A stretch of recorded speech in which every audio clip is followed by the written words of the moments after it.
Listen closely and turn off all the lights around you. Let the darkness wrap around you entirely, because what I'm about to tell you isn't just any ordinary story. This is a tale about a haunted house, a place that makes your heart race faster with every detail, like someone's watching you.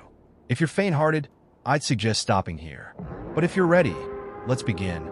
A small family, a father, a mother, and their 6-year-old daughter, decided to move into a new house in a remote area because they found it at an unbelievably low price. The place was far from the city, about an hour's drive, and the house was much larger than what they needed. But the price made it irresistible. As soon as they arrived, they noticed something odd. The air felt heavy, like the place was drained of life. The mother tried to break the tension and said, "Look at this place. It's so spacious and big.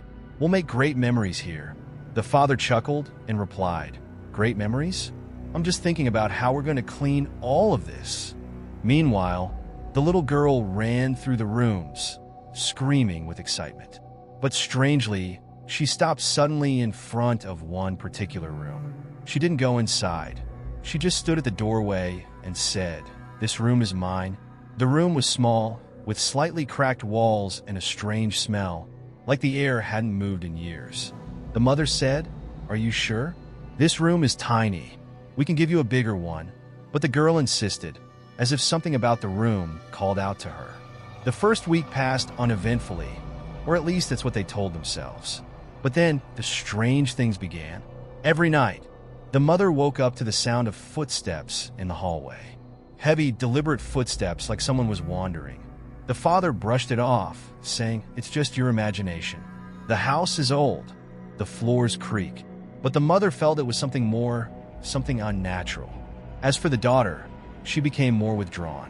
She spent most of her time in her room, talking to herself. The mother asked, "Who are you talking to?" And the girl replied casually, "My new friend." The mother laughed and said, "Oh, an imaginary friend?" But the girl shook her head and said, "Not imaginary. She's here.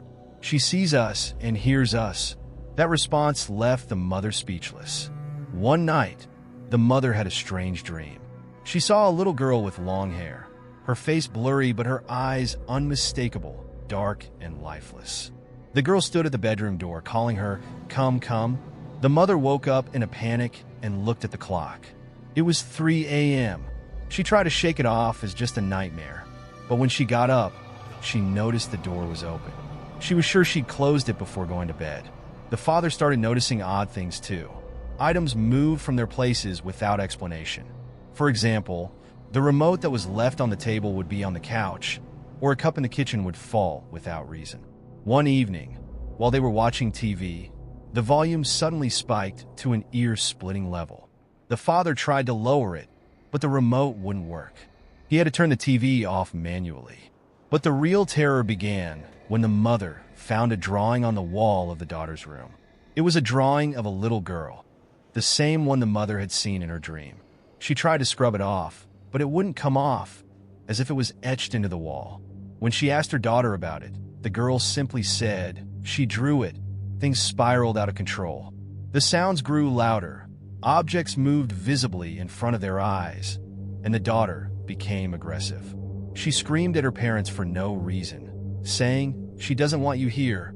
Desperate, the mother began researching the house's history and discovered that the family who lived there before had disappeared under mysterious circumstances, and no one knew what happened to them. The father said, "We can't stay here anymore. We have to leave." But every time they tried to leave, something stopped them. The car wouldn't start, or the mother would feel an invisible force holding her back when she tried to open the door. It was as if the house itself wouldn't let them go. On their last night in the house, something happened that they would never forget. They were sitting in the living room when the lights suddenly went out and they heard laughter. A cold, chilling laugh that froze their blood. The mother started screaming, and the father tried to get them out, but the door wouldn't budge. It wasn't locked. It felt like it was welded shut. Suddenly, the daughter stood up and in a voice that wasn't hers said, "I told you, this is my place and you're not leaving."